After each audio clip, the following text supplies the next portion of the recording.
I think that the osteopenia began when I was in my early 40s, and the signs of arthritis probably came in my early 50s. My arthritis is basically in my lower back spine. There's a disintegration there. My hips are bad and my knees are bad. So I think I'm probably far into like the intermediate stage of arthritis at this point. My hips and my knees ache quite continuously. When my dry mouth occurs, it's fairly consistent. The awful thing is when my dry mouth is bad, I will have that crusty white, come and form, little crusties on the side of my mouth, which I think is terrible. It's disgusting. It's embarrassing.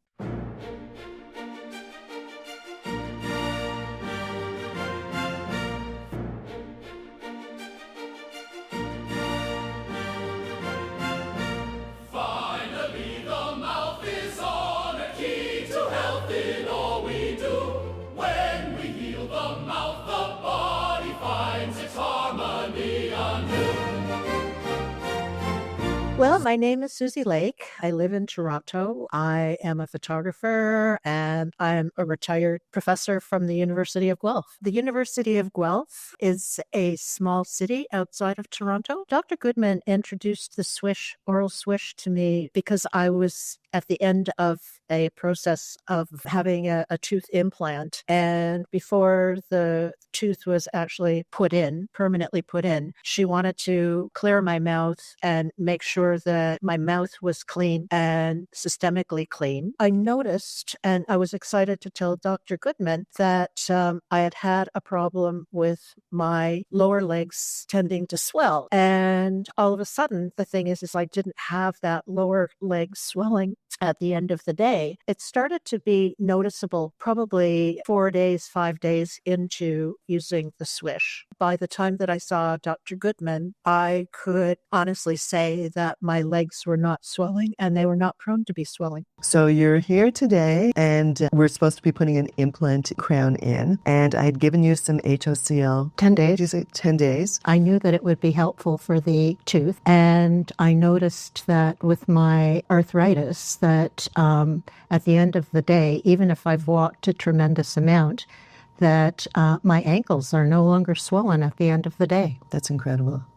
I think it's incredible. Change in my lower legs and ankles was really very noticeable. Well, that's all I can say. It is, wow. So I'm assuming the anti-inflammatory effect of the HOCL is having an effect on your entire body.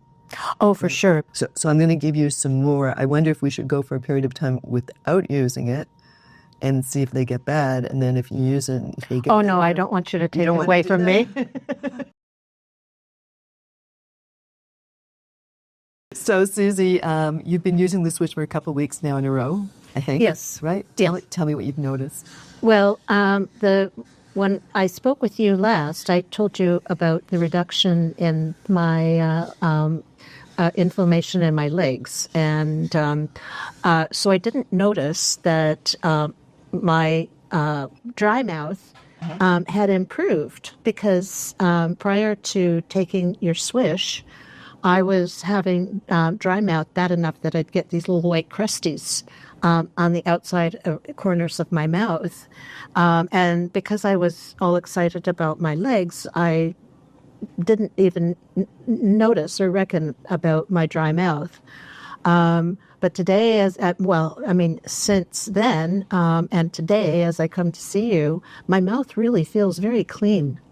So the residue where I felt that I always had a coated tongue or, kind of like a thick film, that's all gone. I can feel the texture of my mouth. And from my point of view, I was just in your mouth, right? And I think the redness has gone down and the inflammation, particularly what I just did, it didn't bleed at all or anything. So yeah, that was great also. Yeah.